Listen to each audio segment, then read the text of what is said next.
So recently I've been thinking about analog and the analog sound, and specifically how to produce the analog sound on a budget. If you're like me, maybe you're working on a much smaller budget than obviously a much larger studio. So you need to think about creative ways around working on a lower budget, and maybe you can't necessarily afford the outlay for really good preamps or really good racks of analog hardware. So I've come up with a solution in Ableton which comes somewhat close to producing this analog preamp sound. But first of all, thinking about what it is that produces this analog sound, and the first thing for me is the kind of tube saturation you get, or just saturation you get from working with a physical piece of hardware as opposed to a software unit. So there's the saturation you get which produces these warm harmonics. That's number one. Number two, when you very often push an analog signal really hard and you reach this kind of clipping point, you get analog clipping, which is much better than digital clipping. It's a much nicer, kind of warmer, harsh sound. So there's clipping as well. And the third thing for me is noise. And this is obviously a byproduct of using analog equipment. Again, you very often just get noise from other equipment in the room. And I've combined these kind of three components into an audio effects rack in Ableton, which I can walk you through now. Okay, so to kick things off, I have a project here with my effects rack here as I described, and a simple stab sound produced by my Moog Minotaur.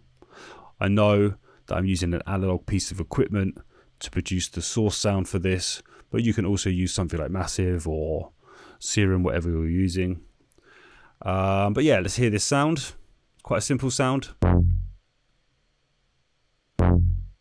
So first thing, as I said, we got saturation. So for the saturation sound, I'm using satin here.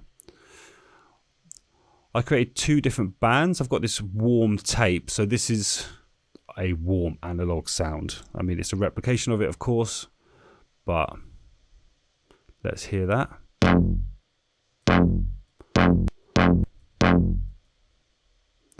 I've got an amp sound here as well. This is just for the top ends of the sound. But combined, they add that warmth. I've got the drive quite high here on the warm tape. But let's try like a warm tube as well. That's even better, actually.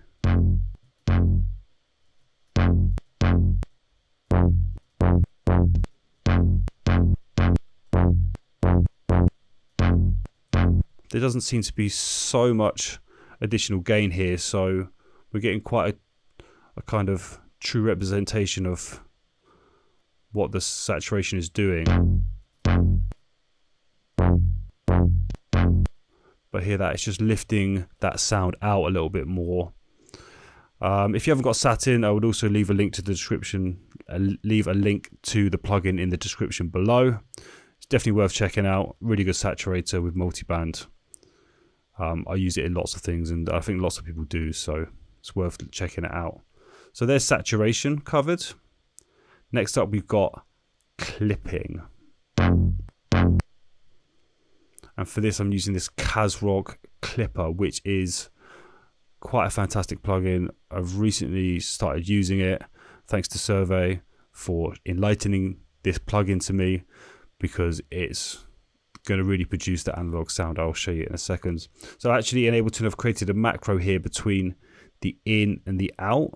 So we get that in, that driving sound, but we also get the balance of the output at the same time. So we get like a true picture of what this plugin's doing. So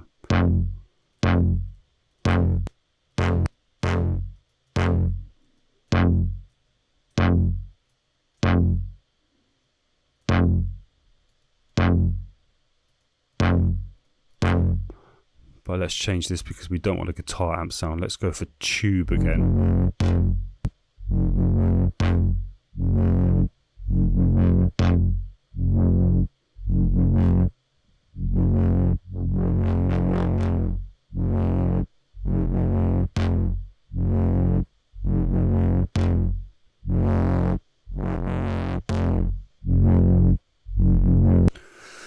So I'm playing around with the in and out a bit.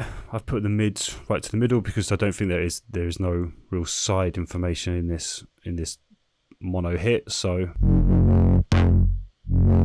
there's that. Let's just mute this.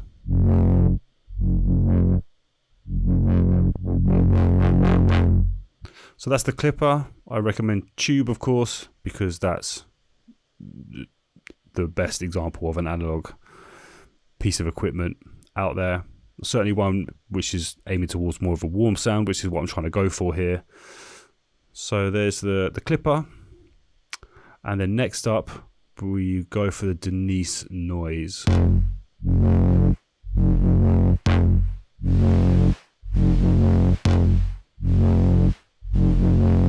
So the rise and fall is attack and decay, essentially, or attack and release.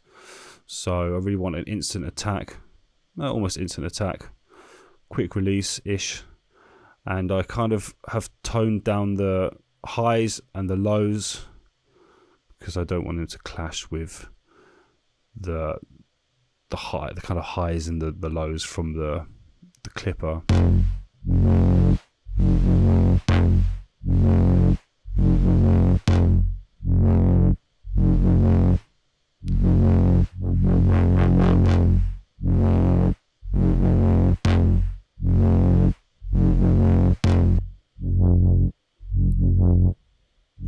So once again, here's the before. And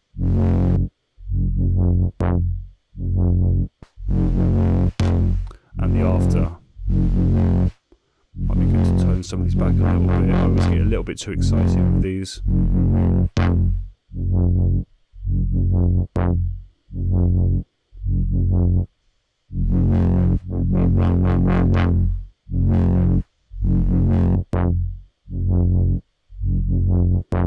Okay, so that's my kind of overview of how I created a analog style kind of preamp chain in a DAW. I hope you like the video, and if you do, please subscribe, like, all of that stuff, and follow me on socials, and I'll see you in the next video.